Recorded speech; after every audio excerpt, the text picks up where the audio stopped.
Well, we not only got into the upper 70s, we had our first 80-degree high yesterday since last October, and we are going to hang on to that above-average warmth into the weekend. In fact, maybe even build on it slightly.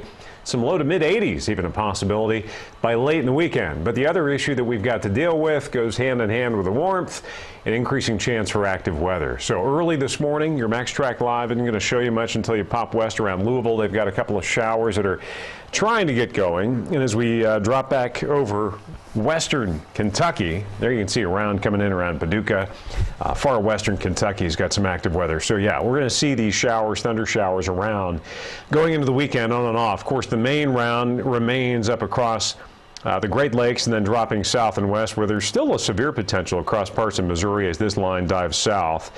So yeah, definitely active weather out west and definitely a severe threat. Notice how extensive it is. A slight risk Oklahoma, Texas, a slight to enhanced risk from Columbus up into where the enhanced risk starts over central New York State, over into New England states. They're in for it today. We have this marginal risk that extends pretty much along the Ohio River, and it's where this line of storms I just showed you will be diving south later on today.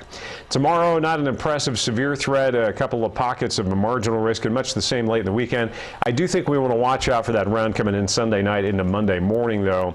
Those may pack a little more of a punch. We'll have to wait and see how that looks later in the weekend.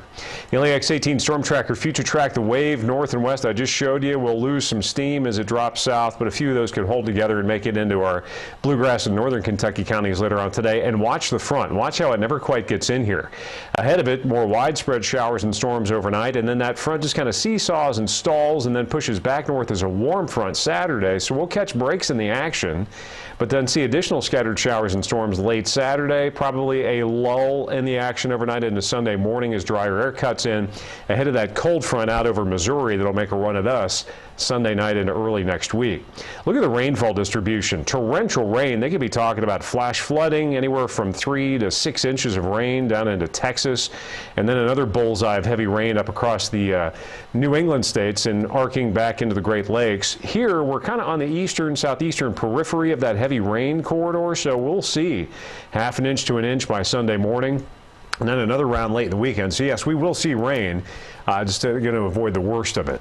Our Bluegrass Airport live weather bug camera temperature is at 63, and the live camera downtown Lexington shows we've got some sunshine out there, and we've got temperatures very warm into the weekend. Talked about how we hit 80 yesterday. The good news, the winds aren't gusting much at all right now, but will pick up, and that's going to drive us right back up to around 80 today and tomorrow. May even see low to mid 80s by Sunday, and then you see that dip next week. That's behind that round of late weekend storms. There will be a cold front that finally gets through here.